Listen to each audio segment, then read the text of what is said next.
Senhoras e senhores, muito boa noite. A Associação Palas Atena, o Sesc Vila Mariana, em cooperação com a Unesco, com muita alegria, celebram a presença de todos os presentes. Sejam muito bem-vindos. Meu nome é Sandra Godoy e terei a honra de conduzir o cerimonial deste 135º Fórum de Cultura de Paz e Não Violência.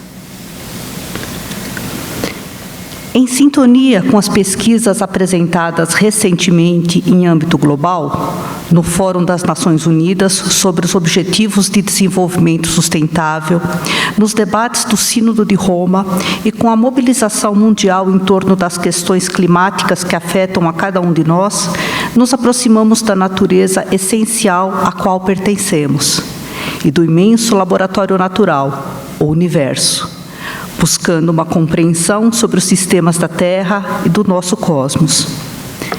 O relatório O Futuro é Agora, Ciência para Alcançar o Desenvolvimento Sustentável, destaca que ainda é possível alcançar o bem-estar humano e erradicar a pobreza na Terra, cuja população deverá atingir 8,5 bilhões de pessoas até 2030.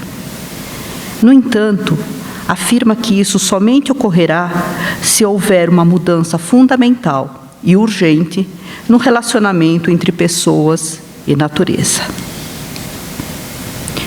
Neste momento de encontros singulares, celebramos a presença das gestoras do Sesc Vila Mariana, senhoras Érica Mourão e Patrícia Dini, da professora Lia Diskin, cofundadora e mentora da Associação Palas Atena e do Programa de Cultura de Paz e Não Violência, dos especialistas Paulo Varela e Regina Atulin, Gabriela Yamaguchi e a artista Nina Neder. Iniciarão as apresentações desta noite. Paulo Varela, geólogo e pós-graduado em astronomia, professor do Planetário e Escola Municipal de Astrofísica de São Paulo, de 1976 a 2015. Chefe do Observatório Astronômico da Escola Municipal de Astrofísica, de 1991 a 2002. Autor das obras Reconhecimento do Céu, Cartas Celestes, entre outras. É diretor-geral do Observatório Céu Austral. Membro da Sociedade Astronômica Brasileira. Regina Atulin, licenciada em Física e pós-graduada em Astronomia, professora da Escola Municipal de Astrofísica de 1992 a 2019. Chefe da Seção Técnica de Programação e Operação do Planetário de São Paulo, tendo produzido todos os programas veiculados de 1995 a 1999, nas apresentações públicas e escolares do Planetário. É autora e coautora de artigos e publicações de astronomia e diretora científica do Observatório Céu Austral. Convidamos ao palco os professores Paulo Varela e Regina Atulin. Professores, por favor.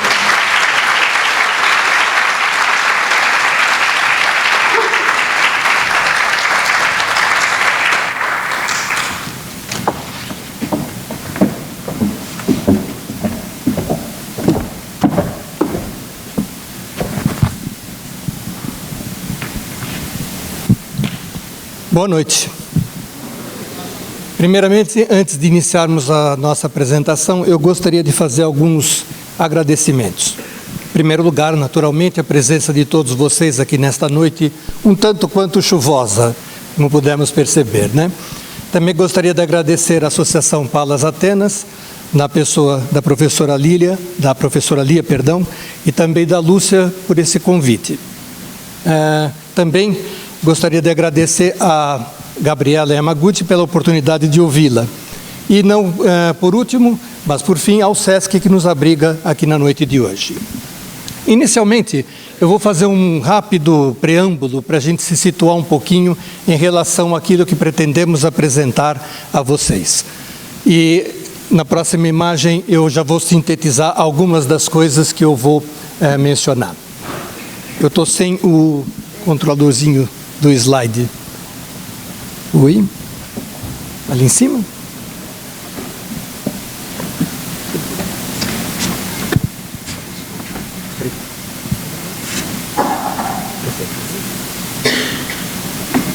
Beleza, então comecemos. Quero falar duas palavrinhas a respeito das nossas atividades, que são basicamente de difusão científica. Quando a gente trabalha com ciência, há duas possibilidades, digamos assim. A primeira é a produção do conhecimento. E a produção do conhecimento é realizada principalmente no âmbito das universidades, dos centros de pesquisa, dos institutos destinados a tal fim. Outra maneira de a gente trabalhar com a ciência é através da divulgação. E é isso que o nosso observatório, particularmente o que a Regina e eu abraçamos na nossa vida profissional. A atualização dentro de uma difusão científica é uma coisa bastante complexa. Principalmente porque nós lidamos com todas as áreas do conhecimento da astronomia. Astrofísica, cosmologia, astronomia de posição, a mecânica celeste. E a nossa tarefa de atualização em todos os campos, como você já deve ter percebido, é bastante difícil. Principalmente porque, além de termos acesso às informações atualmente por via da rede, da internet, nós precisamos filtrar um pouco essas informações, porque, como a gente sabe, também voa muita besteira dentro da rede. Então, a gente precisa fazer uma espécie de peneira nesse conhecimento, mastigar aquilo que o profissional da área de pesquisa produz e transformar esse conhecimento em algo palatável ao público que vai nos assistir. Esse, fundamentalmente, é o nosso trabalho. Transformar informação em conhecimento é o que a gente se propõe a fazer, porque não basta apenas a gente consultar um site da internet, que teremos prontamente aquelas informações que ali estão constantes, transformadas em um conhecimento para a nossa vida do dia a dia. Nós precisamos transformar isso nesse conhecimento, essas informações no conhecimento, principalmente juntando as diversas áreas do conhecimento humano, ou seja, a geologia, a meteorologia, a astronomia, a filosofia, enfim, todas essas áreas para que as informações que às vezes estão desconexas na rede possam fazer sentido para o grande público. Nosso princípio fundamental nessa questão da divulgação científica é o que eu chamo de honestidade intelectual e também honestidade científica, isto é, a gente não prioriza um determinado modelo dentro da área que nós vamos atuar. Quando a gente se propõe a fazer a divulgação científica, nós apresentamos todos os modelos que conhecemos e que muitas vezes são controversos. Por exemplo, na área da cosmologia, que por sinal é uma área bastante especializada da Regina, ela apresenta um dos mais famosos modelos de concepção do universo, que é o Big Bang. Todo mundo acho que já ouviu falar do Big Bang, mas ele não é a única hipótese cosmológica para a origem do universo. Existem vários outros modelos. Por exemplo, o modelo do estado estacionário, ou então o modelo do estado quase estacionário. E nos nossos cursos, nós procuramos apresentar todos esses modelos, para que a gente não tenha apenas uma visão única desse campo da ciência. A mesma coisa eu faço na meteorologia, na geologia e nas outras áreas que a gente vai atuar. Modelos diferentes, então, para se explicar coisas da natureza, sempre terão, pelo menos no nosso caso, as mesmas chances de serem apresentadas para o grande público.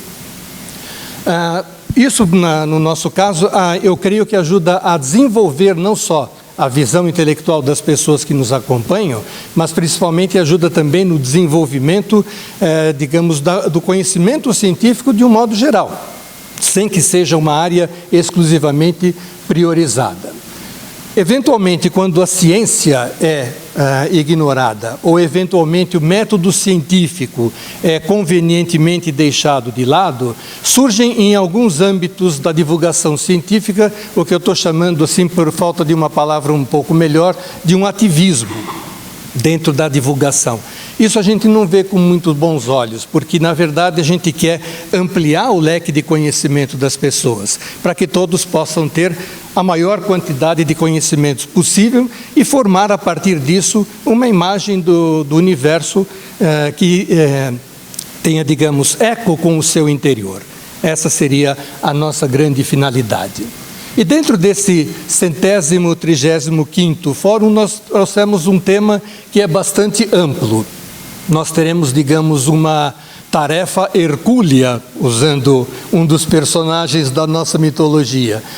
Falar a respeito de coisas do universo que já tem mais de 13 bilhões de anos de idade em aproximadamente 50 minutos. Quer dizer, vai ser um pouco difícil, como vocês podem imaginar, mas tentaremos. Nós vamos ver nessa primeira parte qual é a nossa posição no universo. Se há outros planetas gravitando em torno de outras estrelas, será que o sistema solar é único? Existem outros sistemas planetários em torno de outras estrelas? Há também vida em outros lugares do universo? Será que nós somos privilegiadíssimos? Só aqui a vida surgiu e se desenvolveu? Ou será que temos algum indício de que existe vida em outro lugar? E o planeta onde nós vivemos? Nossa tão frágil e antiga Terra, como é que será que ela surgiu nesse contexto cósmico? Que modificações ela sofreu ao longo da sua história? Essas modificações acabaram, está tudo muito quietinho, a Terra já está perfeitamente formada e nada mais? E a pergunta talvez crucial, há futuro na Terra? Não sei se a gente vai conseguir responder a essa pergunta final, mas a gente vai fornecer elementos para que você pense a respeito, ok? Regina. Boa noite. Muito bem. Nossa missão hoje é árdua, né? Então eu vou procurar ser o mais sucinta possível, né? Nós vamos começar a nossa abordagem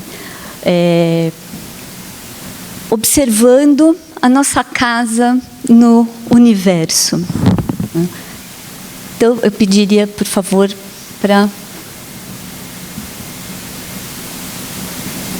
Muito bem.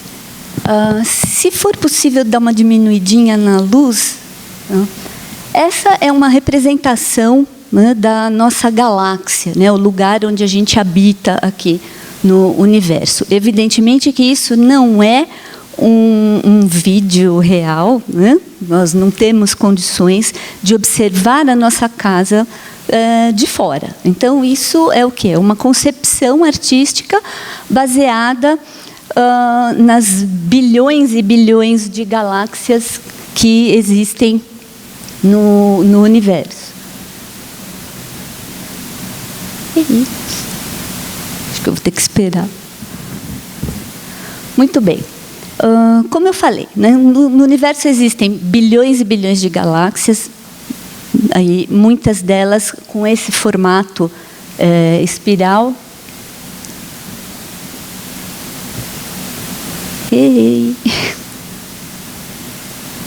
Pronto. E, no caso, nós habitamos, então, uma dessas, né, imensas formações que contém bilhões de estrelas e tem um tamanho aí razoável, né? As estimativas mais atuais dos astrônomos é que a nossa galáxia tem entre 100 e 200 mil anos-luz de diâmetro. Só para a gente ter uma ideia, né? Um ano-luz corresponde a quase 10 trilhões de quilômetros. Então, dá para a gente ter uma ideia que o nosso, né, pedacinho aqui no universo é realmente enorme. Além das estrelas, nós temos nuvens de gases e poeiras que são responsáveis pelo surgimento de novas estrelas nesse complexo conjunto. Bom, no meio desse montão de estrelas, existe uma muito especial para nós, que é o Sol, né? O Sol encontra-se aí a metade, mais ou menos, do caminho entre o centro da galáxia e a sua borda. Há mais ou menos aí uns 26 mil anos-luz.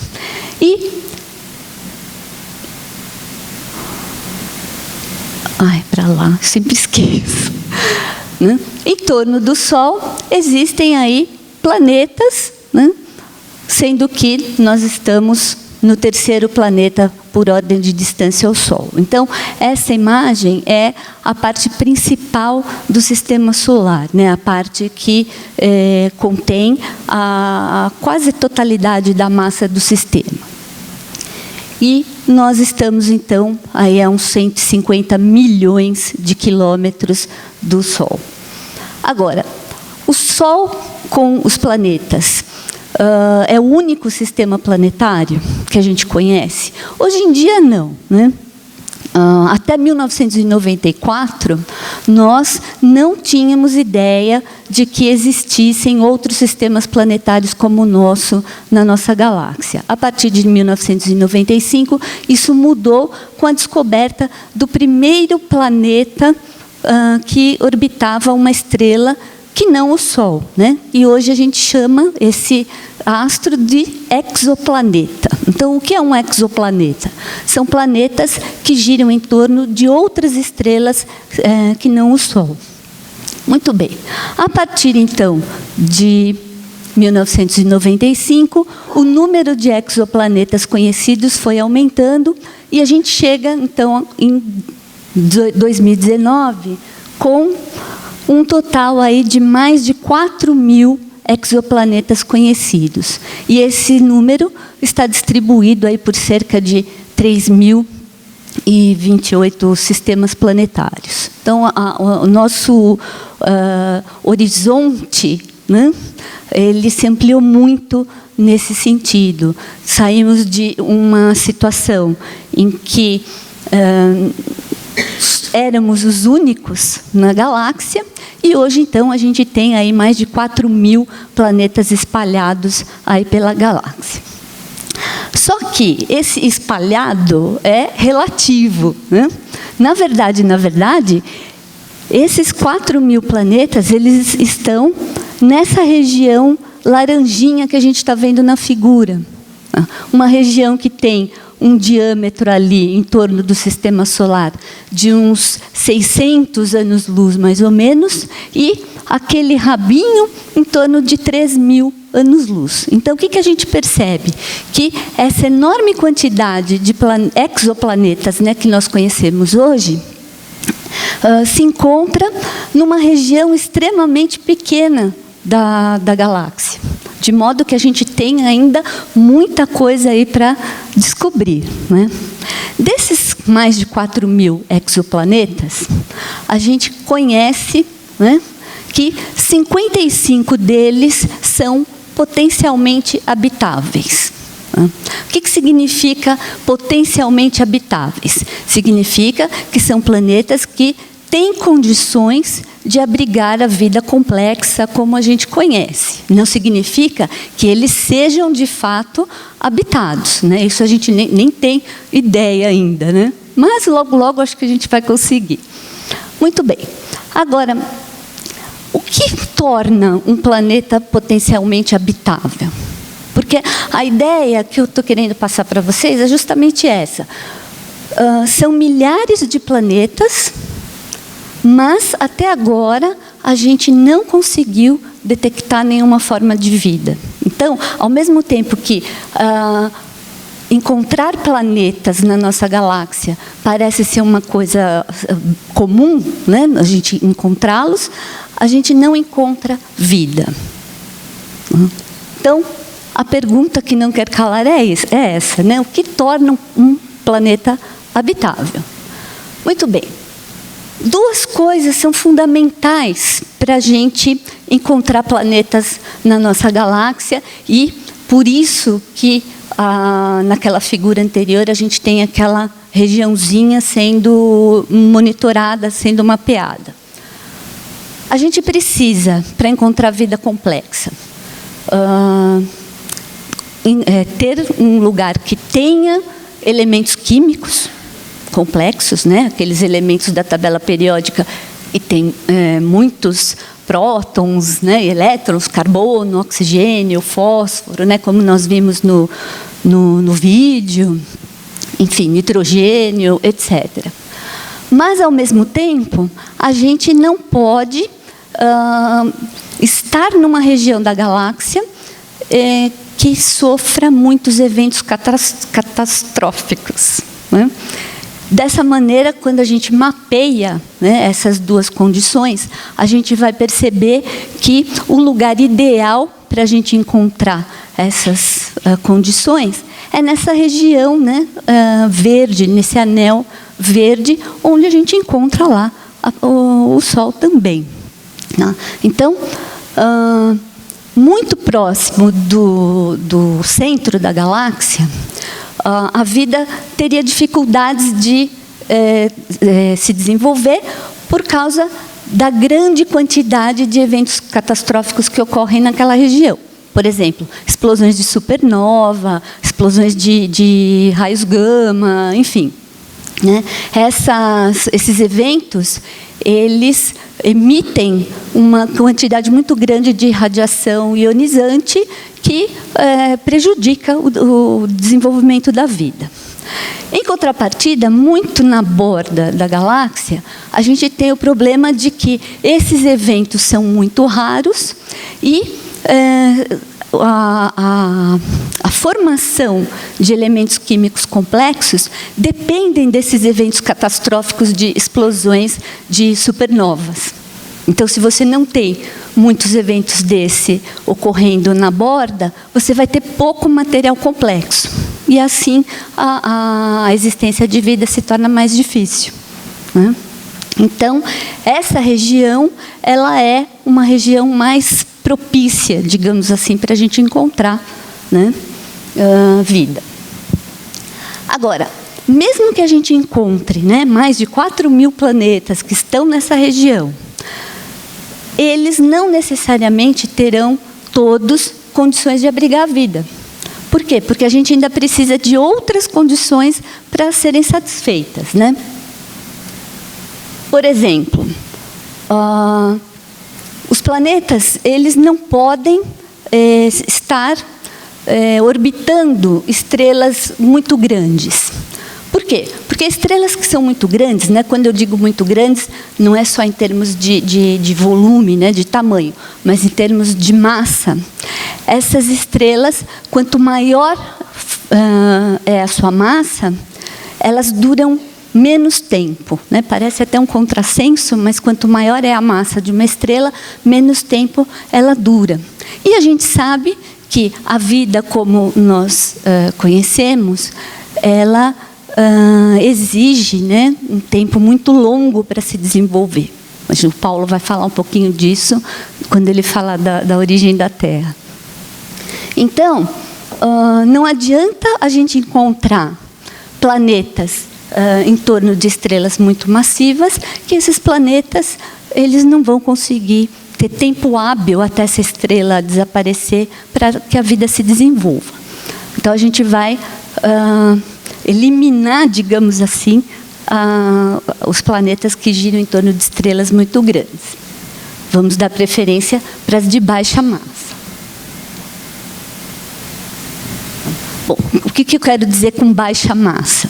Baixa massa significa massas menores do que 2 vezes a massa do Sol.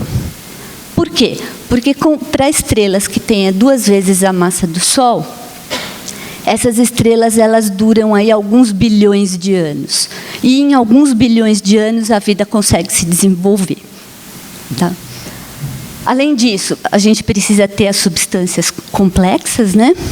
E mais, esses planetas, orbitando essas estrelas com baixa massa e com substâncias complexas, precisam estar numa posição adequada, girando em torno dessas estrelas. Então, existe, além daquela zona de habitabilidade galáctica, né, a gente vai ter uma zona de habitabilidade circunstelar, uma região em volta da estrela em que as condições, né, serão propícias para a vida se desenvolver. Aí a gente pensa assim, então está resolvido o problema? Mais ou menos. Aqui a gente vê um modelo do nosso sistema solar em função do tipo de estrela que é o Sol, né, da quantidade de energia que ele emite para o espaço. A gente vai ter a zona de habitabilidade, obviamente, nessa região aqui, onde a Terra se encontra. Isso dá mais ou menos aí de 120 a 220 milhões de quilômetros de distância do Sol. Então, o que essa região tem de especial? Ela tem condições para que a água se mantenha líquida na superfície do planeta. Então, a condição primordial, né, para a vida se desenvolver é a presença de água líquida. Então, se a gente pegar um planeta mais próximo ao Sol, a energia do Sol é muito grande, né, muito alta, e essa água se evaporaria.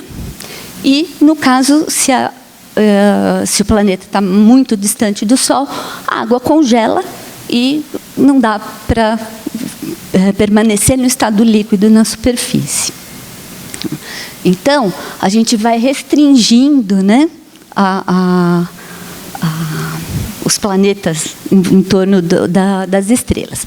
No caso aqui desse diagrama, nós estamos vendo o quê?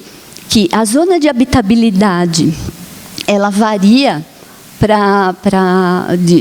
em relação à distância, né, do planeta ao Sol, de acordo com a massa da estrela. Então, se você tem uma estrela de massa maior que a do Sol, até 2 vezes, né, que é o padrão que a gente procura, a gente vai ver que a zona de habitabilidade ela é mais afastada da estrela. Obviamente, por quê? Porque uma estrela de maior massa, ela emite mais energia. Então, o planeta, para estar numa zona habitável, ele tem que estar mais distante da estrela para que a água se mantenha líquida. E o oposto, né, se a estrela tem uma massa muito pequena, ela emite muito pouca energia e a zona de habitabilidade, então, tem que ser mais próxima a ela. Agora, nem todo astro, né, que está dentro dessa região de habitabilidade da estrela, ele vai ter condições de abrigar a vida. Por quê? Porque não é só não são só as características físicas da estrela que vão influenciar nessa questão. A gente tem também a questão do próprio planeta, do próprio astro. Então, por exemplo, se nós tivéssemos um planeta muito maior do que a Terra, aí quando eu digo muito maior, é em termos de raio, né, e de massa. No caso, aí, uma massa superior a 10 vezes a massa da Terra, como, por exemplo, o planeta Netuno, o planeta Urano, ele não seria um planeta potencialmente habitável. Por quê? Porque ele tendo uma massa muito grande, ele tem uma densidade alta, né? E a pressão atmosférica, mesmo que ele tenha, né, uma atmosfera, a pressão atmosférica dele é tão elevada que ela acaba quebrando as moléculas de água. E aí a água não consegue se sustentar, né? Não consegue nem existir, na verdade. Se caso o planeta tenha uma massa menor do que 10% da massa da Terra, também a gente vai ter um problema. Por quê? Porque um planeta com massa muito pequena, ele não consegue reter uma atmosfera. Quem segura a atmosfera em torno de um astro é o quê? A sua gravidade. E a gravidade depende da massa desse planeta. Então, se a massa é pequena, a gravidade é baixa, e aí as moléculas da atmosfera se perdem para o espaço e ele não consegue ter uma atmosfera. Que é o caso de quem? Da Lua, né? A Lua ela está na zona de habitabilidade do Sol. Ela está juntinho aqui da Terra, né? Mas não há um menor sinal de vida. Por quê? Porque não há um menor sinal de água líquida na sua superfície. A água não consegue se manter no estado líquido lá por causa da atmosfera ser extremamente rarefeita, né? Tanto que a gente até diz que não há atmosfera lá. Então, além, né, dessa condição de tamanho, então isso limita bastante esses descobrimentos aí de planetas extrasolares, nós ainda temos a questão da composição química. Não basta você ter um astro que tenha tamanho e massa dentro desses valores limites, se não houver o quê? A composição química, que basicamente é o carbono, o hidrogênio, o nitrogênio, o fósforo e o enxofre. Esses elementos químicos complexos é que são a base, né, do DNA, das proteínas, dos aminoácidos, da vida como a gente conhece. Então, são uma série, né, de fatores que vão afunilando a existência da vida. Por isso que, apesar da gente conhecer mais de 4.000 planetas até agora, a gente ainda não conseguiu encontrar nenhuma forma de vida. Ok? E agora eu vou passar a palavra para o Paulo. Obrigado. Bom, vocês já viram que o negócio está caminhando para um funil, né? Existe uma zona de habitabilidade da galáxia, depois dentro dos sistemas planetários também uma zona de habitabilidade estelar. O planeta precisa ter alguns limites de tamanho e de massa, precisa ter alguns elementos complexos, enfim. Não vamos encontrar, acho que, vida esparramada à torta direita por aí, se bem que eu acho que ela deve ser bastante presente dentro da nossa galáxia. Então, aqui num cantinho escondido qualquer do nosso próprio sistema de estrelas, há mais ou menos uns 5 bilhões de anos atrás, começou a aventura do Sol, da Terra e de todos os astros que fazem parte do nosso sistema. Em particular, a gente acredita que o planeta onde nós pisamos, o planeta que nós vivemos, tem uma idade em torno aí de uns 4,5 bilhões de anos. Portanto, a Terra é um corpo celeste extremamente antigo. Nesta imagem, essa concepção artística, mostra talvez diversos estágios da evolução da Terra, desde o momento em que ela surgiu até aproximadamente os nossos dias. A origem da Terra é uma coisa que é bastante complexa, tem vários modelos, inclusive, para explicar a sua origem. Muitos de vocês, que são assim tão jovens quanto eu, devem ter aprendido lá na escola, quando eram alunos do ginasial, ou então do ensino fundamental para os mais novinhos, né? Talvez tenham aprendido que a Terra surgiu a partir de uma língua de fogo desprendida do Sol. Alguém teve essa noção quando estava na área da geografia ou não? A gente sempre tinha, os mais antiguinhos como eu são assim, né? Nossa, ficava maravilhado, uma língua de fogo que sai do Sol e gerou a Terra. Primeiro, uma besteira enorme, né? Não há línguas de fogo saindo do Sol. Em segundo lugar, o Sol possui elementos químicos bastante leves, principalmente ele é formado de hidrogênio e hélio, e apesar desses elementos existirem na Terra, eles não são os mais abundantes.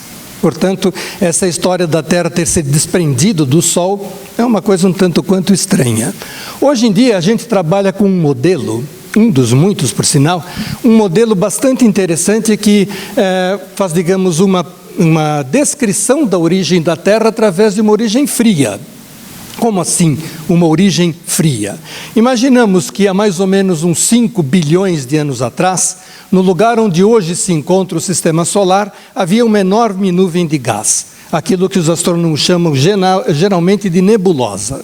A nossa nebulosa primitiva, de onde o Sol estava começando a se originar, eventualmente foi contaminada por uma explosão de uma ou mais supernovas aqui nas nossas proximidades, que aportou a essa nebulosa, formada inicialmente apenas por hidrogênio, elementos químicos complexos, coisas que hoje nós conhecemos aqui na Terra, mas que não foi a Terra que gerou e muito menos o Sol.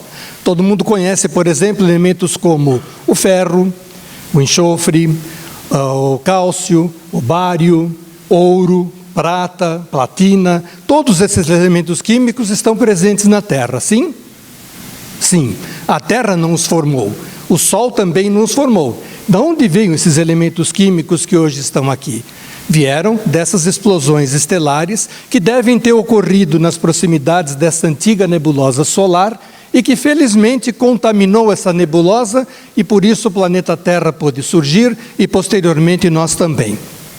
Carl Sagan, que foi um dos grandes divulgadores da astronomia no século XX, cunhou uma frase que é bastante popular hoje em dia: somos poeira de estrelas.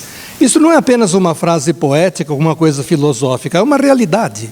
Nós contemos dentro dos nossos organismos material químico que foi gerado dentro de estrelas que já existiram e já morreram.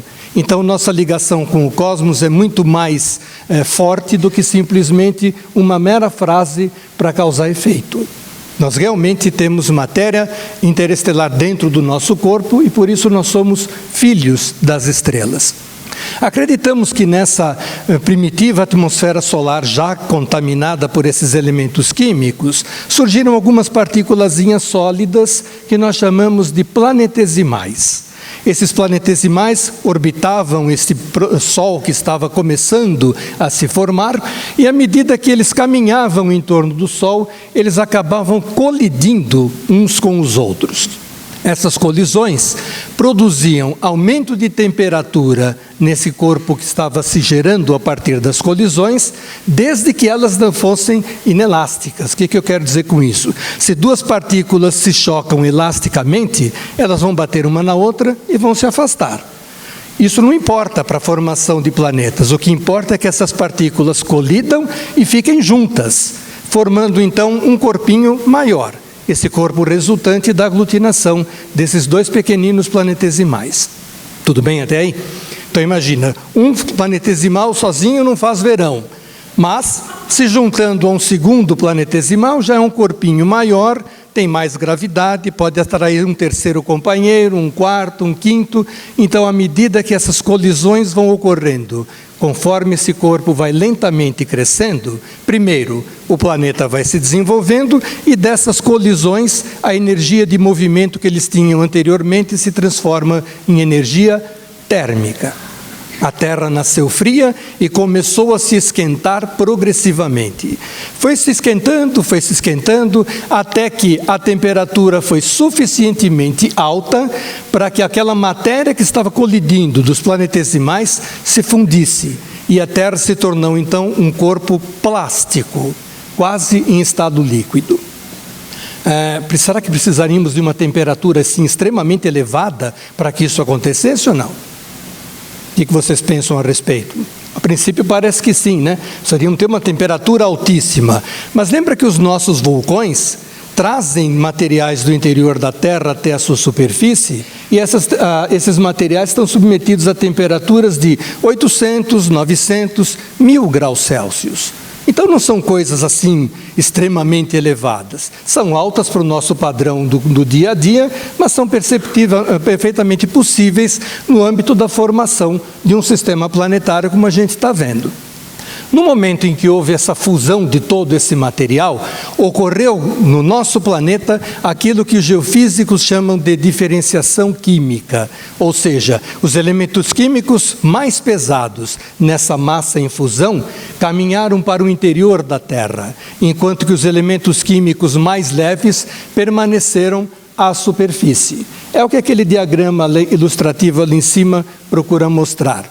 A parte em negro aparece como um núcleo formado principalmente por elementos químicos pesados, ferro e níquel, no caso da Terra. Aquela camada de cinza médio por ali, que se chama manto na Terra, material misturado entre frações metálicas e também rochosas. E por último, aquela casquinha branca resultante lá no finalzinho da ilustração, agora, o que nós chamamos de litosfera, que corresponde às porções mais superficiais do nosso planeta. Nesse esquema aqui embaixo, alguns nomes que nós trabalhamos na geologia, das camadas do interior da Terra. A sua superfície, que nós chamamos de crosta, a camada imediatamente abaixo dela, o manto, e o nosso núcleo, bem na parte interna, um núcleo metálico, formado por ferro e níquel principalmente. A ideia que nós temos em termos de comparação para a Terra, talvez a melhor imagem seria você pensar num ovo cozido. Se a gente imaginar um ovo cozido e cortarmos esse ovo cozido com uma faca e abrirmos as suas duas metades, veremos a gemazinha amarela mais ou menos dura ali no meio. Isso materializaria o núcleo do nosso planeta. A clara cozida, branca, formaria uma imagem comparativa ao nosso manto. E o que vocês pensam que seria a crosta terrestre? A casca, não é? Mas eu vou lhe dizer que a casca é extremamente grossa para representar o que de fato a crosta terrestre é. Para a imagem ficar perfeita, a crosta seria aquela pelezinha que fica acima da clara antes de a gente ter contato com a casca do ovo. Aquilo é a crosta terrestre. E a casca seria a atmosfera que nos envolve. Portanto, nessas proporções, você imagina que a crosta é uma coisa extremamente delgada, muito fina. E nós estamos ali pisando essa coisinha fina com um monte de materiais no interior da Terra que estão ainda em estado plástico e que geram inúmeros movimentos. E revestindo o nosso planeta como um todo, que é esférico, por favor, né? Não acredite em tudo que você vê na internet, ele é esférico. Envolvendo o nosso planeta, então, temos lá a atmosfera, um tanto quanto maltratada nos dias de hoje por nós mesmos, né? Mas é ela que nos protege desse ambiente hostil que nós temos na parte externa do nosso planeta. Sem ela, nós não nos manteríamos vivos sobre a superfície do planeta. Bom, avancemos um pouquinho mais. Há mais ou menos uns 4,5 bilhões de anos, a Terra surgiu desse complexo processo de colisões de planetesimais, ela foi se aquecendo, os materiais se fundiram, ela se diferenciou quimicamente, mas a partir de uns 4 bilhões de anos atrás, ela já tinha uma crosta praticamente sólida. Apesar do bombardeio de planetesimais ainda ser muito intenso nessa ocasião, e por aparecerem inúmeros vulcões na sua superfície.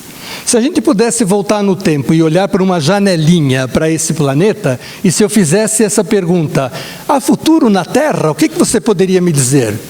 Não. Você vai olhar para uma situação dessa e você fala, meu Deus, isso daqui jamais vai se transformar em alguma coisa que possa abrigar vida. O importante é que, à medida que as temperaturas da Terra, na sua superfície, foram diminuindo, o vapor d'água e outras substâncias que os vulcões expeliam constantemente pôde se condensar e aí sim o dilúvio universal aconteceu. Esse dilúvio universal foi o derramamento de água da atmosfera da Terra sobre a crosta, que deve ter ocorrido praticamente uns 4 bilhões de anos atrás, mais ou menos. Então, aí a gente já começa a olhar para a janelinha e fala, água líquida na superfície. A Regina falou, é um dos pontos importantes para que a gente possa contar no futuro para o desenvolvimento de formas de vida. Legal. E a gente não sabe quando isso aconteceu, de que maneira aconteceu, mas o carbono com hidrogênio, com enxofre, com fósforo, eles acabaram se combinando em moléculas complexas e, de repente, surgiu o primeiro ser vivo. Aí tem um hiato, eu não sei dizer exatamente o que aconteceu, desde a junção desses átomos para formar moléculas complexas, até que essa coisa toda virou um ser vivo. Isso ainda não é uma coisa clara dentro da ciência. O fato é, aconteceu, tanto que estamos aqui, né? E o que a Lua aparece nessa imagem? A Lua, por incrível que pareça, foi fundamental num certo momento da história da vida na Terra. Que momento foi esse? Sabemos hoje em dia, pelo registro fóssil, que a vida surgiu no âmbito dos oceanos. As grandes massas líquidas que cobriam a Terra. De repente, nós passamos, num certo período da história geológica da vida sobre a Terra, a perceber que há fósseis que estavam num ambiente não mais marinho, não mais num ambiente aquático, mas num ambiente exclusivamente terrestre. Como é que a vida saiu do oceano e foi parar na Terra? Muito provavelmente por um processo de adaptação. E quem foi responsável pela saída da vida dos oceanos foi a Lua. Através do quê? O que a Lua produz assim de mais gritante sobre a superfície da Terra que a gente pode perceber facilmente? Marés. O ciclo das marés. As marés sobem e descem em todos os litorais do mundo 2 vezes por dia. Sobem 2 vezes, descem 2 vezes.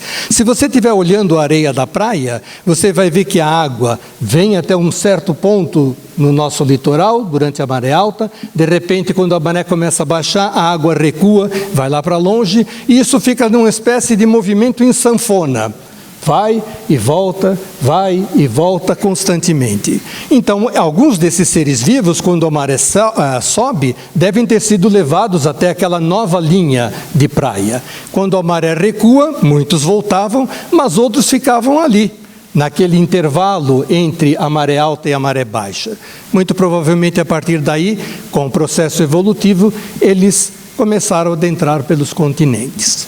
Então, a Lua, no nosso caso aqui na Terra, teve uma importância fundamental. Senão, provavelmente, se a Lua não existisse, talvez estivéssemos fazendo esse encontro nosso debaixo d'água ainda, né? Uma possibilidade. Entretanto, depois que a Terra se formou e que os continentes apareceram e começou a vida a se desenvolver em todos os cantos do planeta, tivemos também a oportunidade de notar que a superfície da Terra não permaneceu estática e parada. Por isso que muita gente faz uma comparação de que a Terra é um organismo vivo, porque todas as suas partes superficiais se mexem. Vocês já devem ter ouvido falar da deriva continental, sim ou não? Até muitos anos atrás era uma coisa hipotética, algo que foi levantado por um meteorologista chamado Alfred Wegener. E ele apenas realizou a deriva dos continentes analisando faixas do litoral da América do Sul e da África, da América do Norte com a Europa. Mas uma coisa assim visual, tipo, olha, esses litorais parecem que se encaixam. Se eu pudesse recortar a África e a América do Sul, juntar os dois, daria para colar direitinho. Foi apenas uma impressão. Hoje, a deriva dos continentes não é mais uma hipótese, ela é um fato. A gente pode, inclusive, medir o deslocamento dos continentes entre si. Aqui desse lado direito parece uma pintura moderna, né? Uma coisa bem psicodélica, cheia de cores. Vocês já conseguiram identificar o que está ali ou não? Sim, eu quero chamar a atenção agora não para as cores, mas para o cinza, que são os continentes ali marcados, né? Aqui do nosso lado esquerdo, a América do Sul, do lado direito uma pontinha do continente africano, lá para cima a costa leste da América do Norte, à nossa direita Europa e também as Ilhas Britânicas. Tudo bem? E o que é essa coisa toda colorida? O soalho do Atlântico. O fundo do oceano que nos separa da África. Bem no centro do Oceano Atlântico, onde existe principalmente essa região escura, mais dominante e na parte central, é o que nós chamamos de Cordilheira Mesoatlântica. Uma cordilheira de montanhas submarina, formada por inúmeros vulcões, submersos também, mas que em alguns pontos acabam aflorando, como é o caso, por exemplo, do território da Islândia. Então, essa cordilheira que percorre todo o Atlântico de norte a sul é uma região daquela finíssima crosta terrestre, quase comparativamente àquela pelezinha embaixo da casca do ovo, lembram dela? Que acaba se quebrando e a partir dessas quebras o material do interior da Terra acaba surgindo. Então, são vulcões submarinos. À medida que esse material aflora lá no fundo do oceano e preenche aquele espaço aberto nessa rachadura, ela vai empurrando tanto para um lado a África para o leste, como a América do Sul para o lado oeste. Então, se eu recuasse no tempo outra vez, e fosse mais ou menos há uns 200 e poucos milhões de anos atrás, primeiro eu não veria o Oceano Atlântico, ele não existia naquele momento. Veria esses dois continentes unidos formando uma coisa só. Mais ainda com a Antártida, um pedacinho da Austrália e a Índia, que nesse momento ainda pertencia ao hemisfério sul da Terra e particularmente pertencia ao continente gigantesco formado pela América do Sul, pela África, por partes da Austrália e pela Antártida. Bom, então eu olharia novamente pelaquela janelinha e falaria, nossa, a vida se desenvolveu e está neste gigantesco supercontinente aqui do Sul que nós chamávamos naquele momento de Gondwana. Vamos lá, as formas de vida. De repente, 200 e poucos milhões de anos atrás, começou a surgir uma pequena fenda nesse continente, instalaram-se alguns vulcões, de repente o Atlântico começou a se abrir, a África foi embora, também foi a Antártida, a Índia saiu correndo no nosso hemisfério e foi parar não sei aonde, que já eu te conto. Mas aí a gente tem uma porção de pedaços da superfície da Terra, como se fossem gigantescas peças de um quebra-cabeças. Cada pedaço desses nós chamamos de placa. Então são as famosas placas tectônicas. Temos aqui a placa da América do Sul, temos aqui do nosso lado oeste a placa de Nazca. Ela e a placa da América do Sul vivem numa eterna batalha, uma querendo ir para um lado, a outra querendo ir para o outro. Dessas movimentações que são cheias de atrito e são realmente colisões, por assim dizer, resulta uma série de terremotos que nós percebemos ao longo do oeste da América, principalmente na área da Cordilheira dos Andes. Recentemente nós ouvimos tremores de terra no Chile, no Peru, no México, no Equador. Ou seja, essas coisas se mexem em todo momento. Então não é uma coisa assim, nossa, caramba, está tendo um terremoto no Chile, altamente esperado, como também no Equador, como também no México, na América Central e assim por diante. Porque ali é uma zona de atrito, uma zona em que duas placas estão brigando nas suas movimentações. Aí você percebe também que tem uma porção de placas, e esses pontinhos vermelhos que estão indicados nessa figura são, na verdade, os lugares mapeados onde nós temos tremores de terra, os terremotos, temos também inúmeras atividades vulcânicas. Você vê que as coisas andam bem juntas, né? São nos lugares onde as placas se tocam que esses eventos acontecem. Assim, há mais ou menos uns 200 milhões de anos atrás, nós tínhamos a Pangeia, que era um enorme supercontinente ao norte, formado pela América do Norte, pela Groenlândia, pela Eurásia, e aqui no sul o Gondwana, formado pela América do Sul, pela África, por partes da Austrália, pela Oceania, de um modo geral, a Antártida e a Índia. A Índia, não sei se eu tenho aqui um laserzinho, é esta porção de terra que está aqui. Então a Índia pertencia ao nosso hemisfério, estava junto da gente. De repente, quando essas placas começaram a se movimentar, porque houve essa cisão, todos os continentes começaram a se movimentar, houve essa separação, o Atlântico começa a se formar aqui, e a Índia acho que não gostou muito da história e começou sua trajetória em direção ao norte. Saiu desta porção bem ao sul, foi caminhando até que atualmente ela colidiu com essa placa da Eurásia. Como assim colidiu? Colidiu mesmo, ela saiu correndo e foi lá e trombou. Desta colisão entre a Índia e a placa da Ásia, da Eurásia, melhor dizendo, surgiu uma enorme cordilheira de montanhas, mais ou menos nesta posição, que por sinal são as cordilheiras mais elevadas da Terra. Como se chama? Os Himalaias, né? Qual é a nossa maior montanha presente lá? Pico Everest, 8.848 metros de altitude. Enquanto isso, à medida que nós íamos nos movimentando para o oeste, daquela colisão entre a placa da América do Sul e a de Nazca, foi se elevando também uma cordilheira no oeste da América. Qual? Os Andes. E assim por diante. Quer dizer, tudo o que nós concebemos da nossa geografia mundial tem muito a ver com os processos do interior da Terra. E eu tenho que dizer para você que a América do Sul e a África vão continuar se afastando, pelo menos pelos próximos milhares de anos. Então, se você quiser conhecer a África, aproveita agora que a passagem ainda está barata, né? Vai ficar bem mais cara. Continuemos. Em várias rochas do mundo, nós temos esse registro dessa história que a Terra nos mostra. Os fósseis, por assim dizer, são os indicativos das coisas que aconteceram por aqui. Então, quando eu falo, por exemplo, que a América do Sul e a África estiveram juntas, não é apenas pelos contornos das duas costas, que são peças que se justapõem perfeitamente. É que os fósseis, num determinado período da história da América e da África, são os mesmos na linha de divisa entre os dois continentes. Então, isso mostra que de fato estiveram juntos.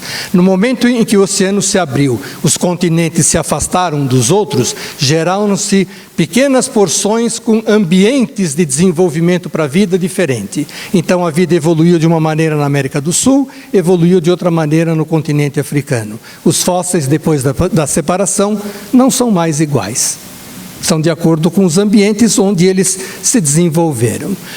Fósseis são coisas muito interessantes. Para quem quiser, por exemplo, conhecer aqui próximo a São Paulo, um lugar que é mágico, é um lugar chamado Parque do Varvito, no município de Itu. Alguém já foi lá alguma vez? é um lugar espetacular. Primeiro porque mostra uma fase da nossa história geológica no estado de São Paulo, onde nós já fomos o fundo de um lago glacial. Então já tivemos um momento em que o estado de São Paulo esteve submetido a temperaturas muito baixas, a ponto de termos aqui, ao longo dessa região próxima à nossa cidade, Itu, Campinas, Montemor e outras áreas dessa porção do estado, um lago glacial. Posteriormente já tivemos uma área desértica, praticamente na mesma região, que é o grande deserto de Botucatu, onde existe um arenito que a gente pode examinar ao longo da rodovia Castelo Branco, que é uma coisa espetacular. Então, já houve climas diferentes nessa mesma porção do globo. Isso se deve ao quê? A mudanças que o nosso planeta vai sofrendo, não só por conta da movimentação dos continentes, mas muito provavelmente também por outros fenômenos que ainda não são muito claros para os astrônomos, como pequenas variações no formato da órbita da Terra, na inclinação do seu próprio eixo, coisas que a gente está lentamente desvendando. Essa é uma escala comum do tempo geológico, em que a gente apresenta alguns momentos fundamentais, como por exemplo aqui embaixo, há mais ou menos uns 3 bilhões e pouco de anos atrás, o surgimento da vida, porque nós já temos fósseis nesse período. Aí, se eu olhasse novamente pela janelinha, eu diria, há futuro para a Terra. Nós estamos vendo a vida se desenvolvendo. Mas ao longo dos anos, à medida que o tempo vai passando, além de termos uma explosão de formas de vida, mais ou menos há uns 600 milhões de anos atrás, nós percebemos que, de repente, dentro desses períodos geológicos, acontecem coisas catastróficas que acabam extinguindo com as espécies. A mais conhecida das extinções é a extinção dos dinossauros. Todo mundo já ouviu falar nisso, né? Os dinossauros se extinguiram há mais ou menos 65 milhões de anos. E a hipótese, ou uma das hipóteses mais plausíveis hoje, é que a Terra recebeu um impacto de um corpo celeste, provavelmente um núcleo de um cometa, ou então um asteroide de grandes proporções, que acabou atingindo o nosso planeta e os dinossauros acabaram se extinguindo. Uma vez eu estava apresentando esse mesmo fato para um pessoal da 6ª série, que são adolescentes na faixa de uns 11, 12 anos de idade. Então tinha uma criança assim, extremamente curiosa com o assunto, e eu mencionei, olha, o corpo celeste veio em direção à Terra, bateu e por conta disso os dinossauros se extinguiram. A única coisa que ele pôde falar para mim foi a seguinte: que mira, hein, professor? A ideia não é exatamente essa, quer dizer, ele atingiu o dinossauro em si, principalmente porque eles estavam esparramados pelo mundo inteiro. O que isso significa, essa colisão? O corpo colide com a Terra. Dessa colisão, levanta-se uma nuvem de pó. Fragmentos do próprio corpo, fragmentos da própria Terra. E esse material todo em suspensão, mais ou menos como que nós vimos agora nesse vídeo introdutório, através das correntes atmosféricas, acaba se espalhando pela Terra inteira. Foi tanto pó levantado nessa ocasião, que durante muitos e muitos milhares de anos, a intensidade da luz solar foi extremamente reduzida comparativamente a períodos em que a nuvem não estava presente na atmosfera. Reduzindo-se a radiação solar, reduz-se a fotossíntese. Plantas desaparecem e os dinossauros, que eram essencialmente herbívoros, foram de embrulho. Mas essa não foi a única extinção que nós tivemos de espécies na superfície da Terra. Foi uma das extinções. Nós temos aqui, olha, grafados nesses triângulozinhos vermelhos, ao longo da história geológica da vida, inúmeras extinções em grande quantidade. Uma aqui há mais ou menos 250 milhões de anos. Esta foi responsável pela extinção de quase 95% das espécies vivas do planeta. Imaginou isso? Uma catástrofe geral. Mas parece que depois dessas extinções em massa, novamente as formas de vida começam a povoar e rapidamente a Terra se recompõe. Isso nos dá uma sensação de que há futuro. Toda vez que ocorre uma extinção dessa, né, ou então coisas que nós estamos efetivamente fazendo com o planeta, isso nos dá um alento que talvez ele naturalmente se recupere. Uma das coisas que nós já estamos percebendo, felizmente, uma recuperação, é na famosíssima camada de ozônio. Todo mundo já ouviu falar dessa camada, porque em um certo período da nossa história, ela estava extremamente danificada. Com isso, grandes quantidades de raios ultravioletas do Sol chegavam até a Terra e acabou produzindo em boa parte da população câncer de pele. Eis aqui um membro que teve um também. Como eu sou geólogo de formação, andávamos no campo há mais ou menos 30, 40 anos atrás, geralmente sem camisa, porque os ambientes de mapeamento são muito quentes, como o interior de Minas Gerais, sul da Bahia e assim por diante. As doses altas de ultravioleta, elas acabam sendo acumulativas no seu organismo e você vai desenvolver um câncer de pele, não naquele momento em que você tomou esse excesso de sol, mas geralmente 25, 30 anos depois. Foi o que aconteceu comigo com um tipo de câncer chamado lentigo maligno no rosto, um câncer de baixa agressividade, mas mesmo assim, ao longo desses anos todos, eu faço constantemente análise em dermatologista. Preciso controlar isso. E é uma recomendação. Use filtro solar, porque apesar da camada estar em processo de recuperação, ela não está totalmente recuperada. Ainda chega à Terra um nível um tanto quanto elevado desse ultravioleta. Para a gente encerrar, o que eu quero comentar com você é o seguinte: a Terra possui uma série de ciclos que ainda não estão muito bem delineados pela área da geologia e da meteorologia. Por isso, a gente tem sempre que ter a nossa mente aberta, e é por isso que eu falei para vocês que nós temos que ter uma honestidade científica e analisarmos todos os problemas com um leque de possibilidades e com a mente bastante aberta. Hoje nós falamos muito no aquecimento global. O que é o aquecimento global?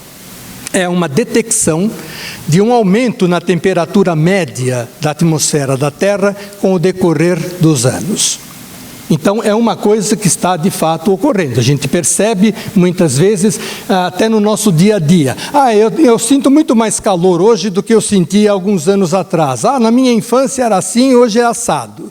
Isso, na realidade, tem a ver com os nossos microclimas, com as coisas que, no âmbito bem local, nós estamos fazendo.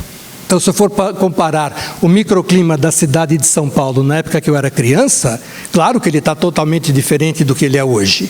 Primeiro que na época que eu era criança, isso não tem a ver com eras geológicas, é alguns anos atrás apenas, tá? A gente percebe o seguinte: era uma coisa muito mais fria, com uma garoa. O mês de julho, que era o nosso mês de férias escolares, era um mês que ventava bastante, queríamos empinar as nossas pipas, mas não dava porque estava chovendo. Isso veio do que, essa mudança? Veio porque nós asfaltamos a cidade e produzimos um calor em excesso. Temos 5, 6 milhões de automóveis andando nas ruas. A gente quer que não tenha consequência alguma? Claro que tem. Nós fomos devastando a vegetação para que mais pessoas pudessem vir morar na cidade. Bom, a gente mudou completamente a geografia dessa região. Naturalmente, o microclima da cidade acompanhou. Quando a gente fala em aquecimento global, a escala é outra. Nós estamos pensando na escala do planeta como um todo. Nessas circunstâncias, tem-se notado, através dos registros meteorológicos, uma subida da temperatura média ao longo dos anos, em torno de 0,6, 0,7 graus Celsius.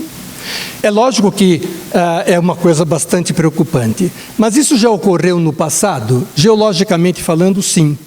A única componente que a gente não tinha no passado era o homem. Então, muito provavelmente, o que nós estamos tentando quantificar hoje em dia, qual é a nossa colaboração nesse processo todo. E se temos uma colaboração, como eu acredito que nós temos mesmo, a gente tem que tomar algumas providências para, pelo menos, retirar desse processo as coisas nocivas que nós fazemos e talvez ficarmos aí, no final das contas, com um processo de aquecimento que pode ser natural em algumas épocas para a Terra. Já percebemos que isso aconteceu em passados distantes. Por isso eu coloquei assim: é com certeza o aquecimento global de origem antropogênica? Em parte, pode ser que sim, mas existe uma componente provavelmente que a Terra também produz, porque isso é um ciclo, a Terra tem vários ciclos. Então, o que nós temos que fazer hoje em dia? Estudarmos e desenvolvermos pesquisas desapaixonadamente de um lado ou de outro. Nós temos que tomar as providências que são cabíveis para o nosso processo industrial e reflorestamento em diversas áreas, enfim, todas as coisas que nós sabemos da lição de casa que temos que fazer, mas eu tenho que levantar sempre essa segunda hipótese. Tem uma parte, uma componente que pode ser não ligada à nossa atividade. Pode ser também por um processo natural que a Terra tenha ao longo do tempo. Já ocorreu, por exemplo, o resfriamento global? Eu adoraria, porque eu morro de calor e eu não gosto muito de calor, né? Eu gostaria que tivesse pelo menos assim um pequeno resfriamento global. Já ocorreram resfriamentos globais na forma de glaciações grandes no passado, pequenas glaciações nos períodos do Quaternário, algumas coisas até relativamente recentes no passado já histórico. Então, meus amigos, o que eu tenho que contar para vocês é o seguinte: quando a gente fala nessas tragédias todas que assolam o mundo, pensamos sempre nessas coisas do nosso dia a dia, em coisas imediatas. Astronomia, geologia e meteorologia não trabalham com uma escala tão pequena assim de tempo. A gente trabalha com uma escala muito mais ampla, tentando perceber como esses fenômenos da Terra podem nos afetar e como nós interferimos nesses processos naturais. Então, as coisas que mais nos preocupam no nosso dia a dia são os grandes furacões que acontecem na Terra, ou então as chuvas que de repente assolam áreas do planeta que você fala, meu Deus, temos uma chuva tão intensa que acaba produzindo algumas desgraças, e aí a gente fala, nossa, as pessoas acabaram perdendo suas casas, os carros aí que estão todos cobertos de água. Sim, essas coisas acontecem, mas também sempre aconteceram, né? É que hoje nós temos muito mais informação circulando, é mais fácil da gente tomar ciência desses fenômenos, mas também talvez a gente tenha mexido um pouquinho demais na Terra e essas coisas estejam um tanto quanto exacerbadas. Aqui vem as paisagens que eu gosto, olha que legal. Isso é Santa Catarina em 2013. Isso não é um resfriamento global, não vai pensar nisso, eu só estou indicando que, mesmo nesse processo, veja como a Terra é. Existem situações em que nós passamos por invernos que podem ser bastante rigorosos. Santa Catarina exibiu em 2013 menos 4 graus Celsius nos arredores de Florianópolis. Não é apenas na região serrana. Esse é um caminho de Florianópolis para a região serrana em 2013. Uma coisa espetacular, fala a verdade, né? Eu, pelo menos, acho. Agora, uma coisa que aí sim nós podemos pôr, quando eu falo nós que estamos aqui presentes na sala, um dedo em cima de uma ferida, que é o controle de poluição. Falei agora há pouco que eu tive um câncer de pele por conta do sol que eu tomei em excesso no período em que eu era estudante lá da geologia. Isso veio em decorrência da camada de ozônio com pequena densidade ao longo daqueles anos. A culpa, segundo os dados científicos, veio de um gás, ou melhor, de um conjunto de gases de uma família chamada CFC, os clorofluorcarbonos, que usávamos frequentemente nas geladeiras, no ar-condicionado e em outras coisas mais que a gente usa no dia a dia. Esses gases foram substituídos. Então, no momento em que houve essa substituição, nós percebemos um processo de interrupção da poluição que causava a destruição do ozônio. E com isso, lentamente, a camada está se recuperando, está voltando aos níveis que deveriam ser os normais. Obviamente não estamos cuidando lá muito bem da água do planeta, nosso bem mais precioso. Também outros tipos de poluição que muitas vezes a gente nem liga, mas que são igualmente importantes, como a poluição sonora. Não apenas a poluição sonora daquele sujeito que passa com o carro ouvindo aquelas músicas irritantes, né, no último volume. Não, de um modo geral as cidades são barulhentas e nós contribuímos sempre para o barulho aumentar, né? Então, essa é uma poluição bastante importante. Outra é a questão do equacionamento do lixo. Parece que quando nós jogamos as coisas no lixo, nós nos livramos do problema, não é mesmo? Mas nós estamos dentro do mesmo planeta. Quer dizer, jogar fora significa jogar dentro. Nós não colocamos o lixo em órbita, não mandamos ele para a Lua. Não, ele está aqui. do nosso lado, né? Nós temos que equacionar efetivamente esse problema. E para nós da astronomia, uma poluição que sorrateiramente vai tomando conta dos ambientes e muitas vezes a gente até aplaude quando aumenta, que é a poluição luminosa. O que nós chamamos de poluição luminosa? A luz em excesso, mal dirigida, que produz ações nocivas sobre as formas de vida e que atrapalham principalmente o sono, não só dos seres humanos, como também das aves e dos outros animais que vivem na superfície da Terra. E para o astrônomo, isso significa acender uma lâmpada na Terra, apagar uma estrela no céu. Liquidamos com o céu estrelado nas grandes metrópoles. Alguém já viu, por exemplo, a faixa da Via Láctea aqui em São Paulo? Não, né? A faixa da Via Láctea deixou de ser observada há muito tempo. Até dá para fazer uma brincadeirinha, né? A Via Láctea aqui, não há mais. Poluição luminosa, algo que você pode ter algumas providências. Por exemplo, não deixar lâmpadas acesas inutilmente, evitar aquelas lâmpadas apontadas para o céu. Você já viu, por exemplo, alguns condomínios que tem lá uma bola de vidro gigantesca virada para cima com uma lâmpada também virada para o céu? Todo mundo já viu isso ou não?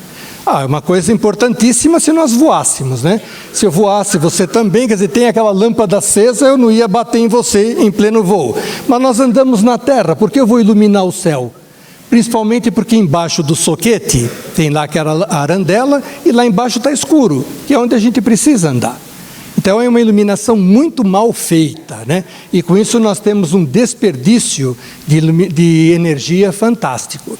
Há uma cidadezinha no interior dos Estados Unidos que trocou por completo a sua iluminação e em questão de um ano economizou nada mais, nada menos do que $70 milhões na conta de luz.